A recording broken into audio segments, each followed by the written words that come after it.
Well, Russ, thank you for the briefing for the seminar. We're now moving into the Q&A. I know you've sent the questions to the delegates, so I'd ask them to actually look at these now.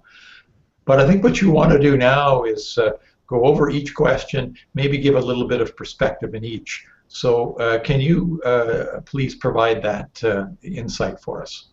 Of course I can, John. I'm going to, as I go through this, take a quick look to try to keep at the questions the way I put them to CRA and shared them with CRA to try to keep consistency here. So the first idea that I explored in my questions was where one could find and does find eligibility in situations like the firms here are in. In my experience with information systems, there are a couple of issues involved. One inherently will be who actually performs the R&D, because there's so much contracting out at the work, but not all of it. I've seen very good claims made by the primary companies whose product is the information. When the core technology really is central to their business model, predominantly.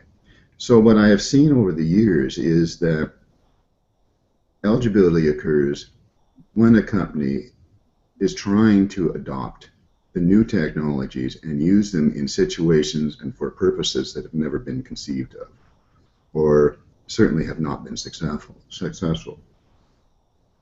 Along the way, CRA has developed the concept of the base level.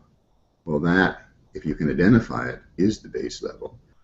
And what I would like to hear CRA be able to expand on a little, if they can, is what they actually are seeing in the sector, and specific to claims of individuals such as this in the emission group, is where is the technology advancements? Where are they occurring typically? What are the conditions that drive it? One doesn't have to be specific about the advancements, but really what is causing the need for advancements? Why can't one simply adapt and reconfigure existing platforms to do so? So that would be my first question.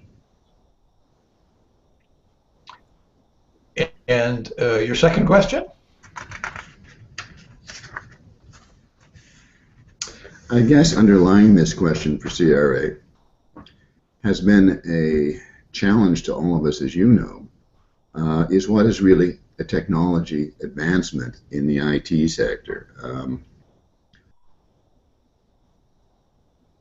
We've gone through, as you mentioned earlier, at least 3 attempts at getting at this. For me, in terms of claims that I have developed and actually worked with CRA to examine as well, there's a term called radical design that is now being used. We didn't use those terms, but those are the situations you're getting into when the technologies can't do what you need them to do, basically. And it's a relatively formal idea. I'd be very interested in hearing CRA discuss what is a technology and what isn't a technology advancement, what in a generic sense, if they could. Well, certainly we get that question from a number of clients. It would be a helpful insight to have. Now, you have a third question area you'd like to put forward? Yes, I do. The challenge I can continually hear from firms who have got themselves into difficulties in their reviews is that they don't have documentation that supports their claim, or at least that's what they're told. They think they do have documentation that supports their claim. You recall that I mentioned there's a disconnect between the way software needs to be developed to be effectively developed and the type of information that's needed to isolate the claim to where the actual advancement occurs and the work around that. It's not an easy task, and I was wondering if CRA could actually amplify on that for us. Good. Continue on. I believe you have a fourth area? Yes, I would, because of the nature of this group.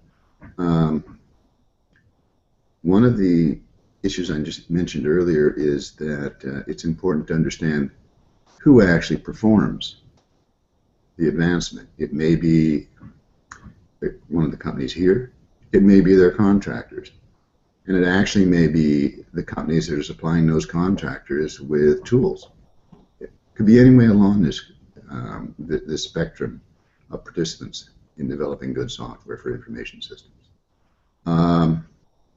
Yet, depending on the nature of the contracts involved, each one of them could claim it. I'm wondering if CRA could amplify on some of the situations and problems they're seeing common to contracting, because the reason the problems arise is the procurement process actually writes contracts that are broader than SR&ED contracts. And perhaps CRA could get into this as well. So while we have you on the line, Russ, any other thoughts or question areas before we wind up the Q&A part of our briefing? No, I think what I'd like to say is thank everybody for their patience in putting this together. I think it is a very important session. Understanding what CRA says here today will be very important. And I would just express for CATA and yourself, John, that we look forward to trying to get at some of the details and figure out ways of presenting them in an effective way for both parties. Well, thank you, Russ Roberts, Senior Vice President of CATA and our lead for all things tax and finance. And we will make sure this material gets to the delegates within the hour. Thank you.